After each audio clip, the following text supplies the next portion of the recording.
Hi అండి, welcome to our YouTube channel. ఇందిరమ్మకి సంబంధించి రేవంత్ రెడ్డి సర్కార్ అయితే కీలక నిర్ణయం అయితే తీసుకుందని చెప్పి వీడియోలో మాట్లాడుతుంది. ఎందుకు ఏంటంటే లిస్ట్ 1, లిస్ట్ 2కు సంబంధించి చాలా మంది ఇందిరమ్మల కోసం ఎదురు చూస్తున్నారు. కాబట్టి లిస్ట్ 1 లో ఆల్రెడీ చాలా మంది మంజూరు పత్రాలు తీసుకున్నారు, వాళ్ళకి ఇల్లు కూడా కట్టుకున్నారు. కాబట్టి వాళ్ళకి ఎలాంటి ప్రాబ్లం అయితే లేదు. ప్రజెంట్ ఇప్పుడు వచ్చేసి లిస్ట్ 2 వాళ్ళకే మెయిన్ ప్రాబ్లం. ఎందుకంటే ఇంతవరకు ప్రభుత్వం ఏర్పడి దాదాపు 2 సంవత్సరాలు కావస్తున్నా, ఇందిరమ్మ స్కీమ్ స్టార్ట్ చేసి కూడా దాదాపు 1 year అవుతున్నా కూడా ఇంతవరకు L2 వాళ్ళకు ఇల్లు కూడా మంజూరు అనేది చేయలేదు. ఇప్పుడు మనం చూసుకున్నట్లయితే L2 వాళ్ళకు డిసెంబర్లో డబుల్ ఇన్, అంటే ఈ మంత్ లో డిసెంబర్లో డబుల్ ఇన్ అయితే పంపిణీ చేయాలని నిర్ణయించింది తెలంగాణ వ్యాప్తంగా.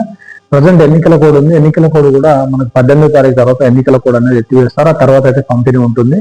ఈ జిహెచ్ఎంసీలో కూడా పంపిణీ ఆల్రెడీ నేను రీసెంట్ గా కొన్ని లిస్టులు కూడా చూపెట్టాను. పంపిణీ జరుగుతుంది. మిగతా లిస్ట్ కూడా కొన్ని వచ్చేటి ఉన్నాయి. వస్తే మాత్రం మళ్ళీ నేను చెప్తాను ఏ లిస్ట్ వస్తుంది ఏంటని. మనకు కూడా క్లారిటీ లేదు. మొత్తానికైతే పంపిణీకి సంబంధించిన చర్చలు అయితే కొన్ని ప్లేసెస్ జరుగుతున్నాయి. ఒకటి. రెండోది వచ్చేసి L2 వాళ్ళకి ఇల్లు వచ్చినట్టు తెలియాలంటే స్టాటస్ అనేది అప్డేట్ కావాలి. అప్డేట్ కావాలంటే ప్రజెంట్ ఇప్పుడు ఇందిరమ్మ ఇండ్ల యాప్ ఏదైతే ఉందో అది కేవలం L1 వాళ్ళకు అనుకూలంగా మాత్రమే తయారు చేయడం జరిగింది. దానిలో కొన్ని చేంజెస్ అయితే చేస్తున్నారని చెప్పేసి మనకైతే ఒక సమాచారం. ఎందుకంటే ఇప్పుడు డబుల్ ఇన్ పంపిణీ చేస్తే ఆ కింద లిస్ట్ 2 ఏదైతే చూపెడుతుందో దాని పక్కకు అప్లికేషన్ స్టాటస్ లో మరి వాళ్ళకి ఎక్కడ కేటాయించారు ఏందనే వివరాలు కూడా చూపెడతాయని చెప్పేసి మనకు ఒక సమాచారం.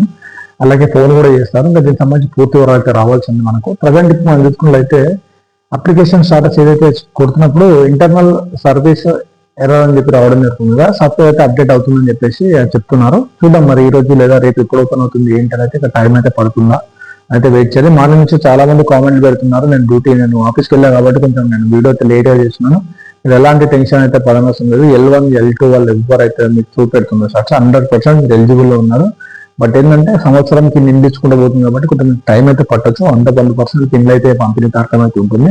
లిస్ట్ 3 వాళ్ళ గురించి అయితే నేను వీడియోలో చేశాను. చూడండి ఒకసారి. మీకు తెలిసిన కూడా వీడియో షేర్ చేయండి. ఎందుకంటే ప్రతి ఒక్కరికి పేదవాడికి ఇందిరమ్మ ఇల్లు రావాలి. ఎందుకంటే ఒకప్పుడు నేను పడ్డ బాధలు తెలుసు కాబట్టి మీకు ఖచ్చితమైన సమాచారం ఇవ్వాలనే ఉద్దేశంతో అయితే వీడియోస్ అయితే చేస్తుంటాను. అలాగే మన ఛానల్ కూడా సబ్స్క్రైబ్ చేయండి, మిగతా కూడా షేర్ చేయండి. Thank you for watching our YouTube channel.